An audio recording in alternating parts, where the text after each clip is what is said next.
Hi Andrew, I'm glad to have you on the show. Thank you very much. It's one of the things that the Chamber is launching this year. It's to interview a lot of business figures, either British or French, doing business through the Chamber. Mm-hmm. So we thought it would be great to have you on board. But before we start, who is Andrew? Tell me a few words about you. Okay, I'm a UK solicitor. I've lived in France for over 20 years and I work for an international law firm based in London, but with offices around the world, including Paris. Ence & Co. Ence & Co, yes. And how long have you been with this firm? 10 years, just over 10 years. Good. And is it a big firm?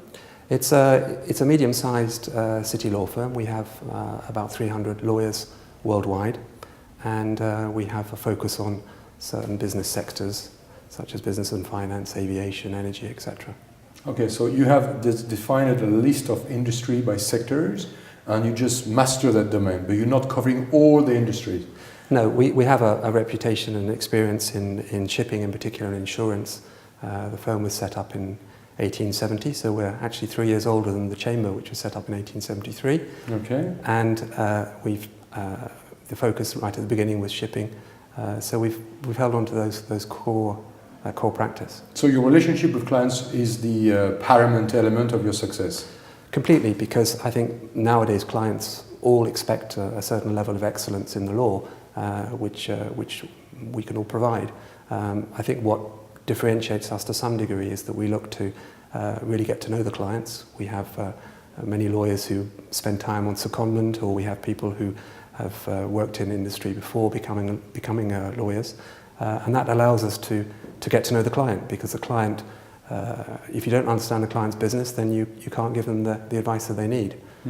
So we always try and make sure we understand their objectives and what they're trying to achieve. So you try to play like a trusted business advisor in your domain, and you compete with other firms, I guess, and you probably want to make a difference?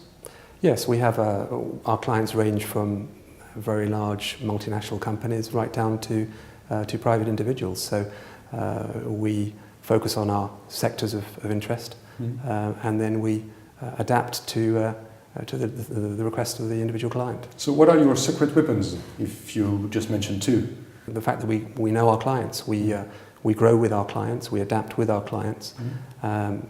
So I mean, an example of that, for example, in France, is that we have an expertise in energy work, but in recent years people have been focusing on environmental law, on renewable energy, and we have been advising clients who are moving into that, and we've been advising, for example, on offshore wind farms.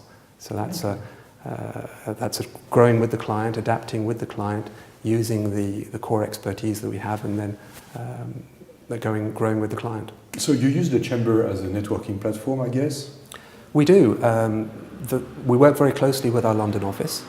I'm sure other people in your interviews will talk about London being the sixth French city, and equally the very large number of expats working in Paris. So we have a close relationship with our London office, and we find the Franco-British Chamber of Commerce very useful for networking.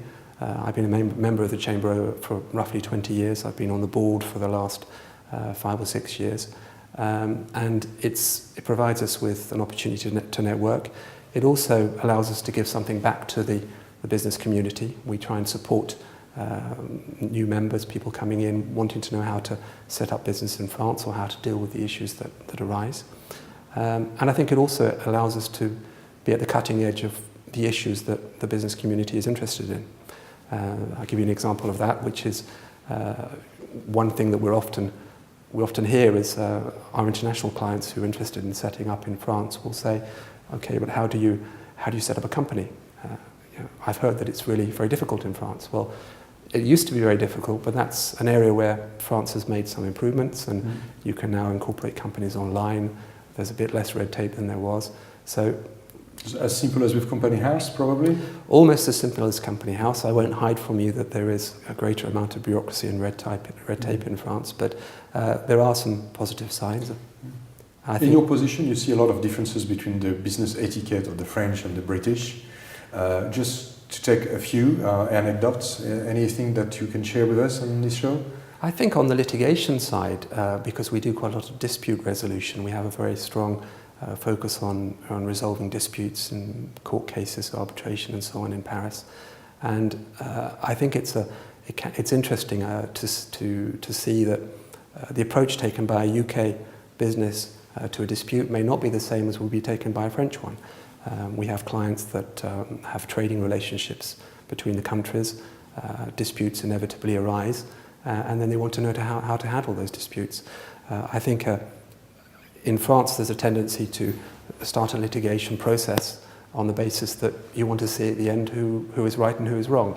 The UK have a very different approach to disputes because it's a much more complicated procedure probably to run a court case. It's very expensive. And people are more flexible about looking to achieve compromises during the process. In fact, a very small percentage end up in court. So if you don't have an understanding of the difference, you're not able to give good advice. You have to understand the system that you're working in and be able to translate that for the international client. And you still practice a bit your métier in England? I do a lot of English work still. I think, like many in our Paris office, we have predominantly French lawyers.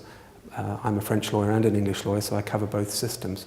I focus on the transactional work, the advisory work, rather than the litigation work. But absolutely, we keep very much in touch with developments in English law. And how is doing your business today? Business is challenging, but what we found is that we have to be quite inventive and innovative in the way we approach things. And I mentioned the energy work. Another example might be on the shipping side. We're involved in a very large transaction recently for a French shipyard looking to secure an order for a cruise ship. Now that's it was a complex transaction, many banks involved, international owner, and thanks to all the people involved were able to bring the transaction to a close, which is very satisfying because it's one that secures jobs for a French company. It keeps expertise here, so that's the sort of thing where we're very pleased to be involved in. I read in the press recently that there is two ships from Ferry Link who've been just recently forbidden the access to the British side of the channel for a sort of competition positioning, which was surprising both the French side and the English side by the speed of that. Are you involved in that litigation? We are not involved in that litigation, but we are involved in some of the companies that are involved in the cross-channel trade, and it's again an example you mentioned. There are EU competition issues, and one of the things we found is that our core areas remain solid, but we have to look to diversify. How are we going to expand? How are we going to grow? We do so by following our clients. We also do it by increasing our expertise. So we have recently recruited somebody who focuses on EU law. We have a customs law specialist. We have somebody who handles insolvency work. So on the EU side, we have the ability all the credentials that will be requested by any clients. Yes. You have to be able to offer the client the advice in the areas that. So do you want more clients? We always want more clients. We're always trying to expand. Do you find the chamber a good platform to meet new people and to move these new people to new contact and new contact to new clients? Absolutely, an excellent network for that. Will you be at the summer party? I'm looking forward to it. Andrew, it was a pleasure to have you on the show. I wish you well, you and your team, and thanks for contributing to this initiative. Thank you very much.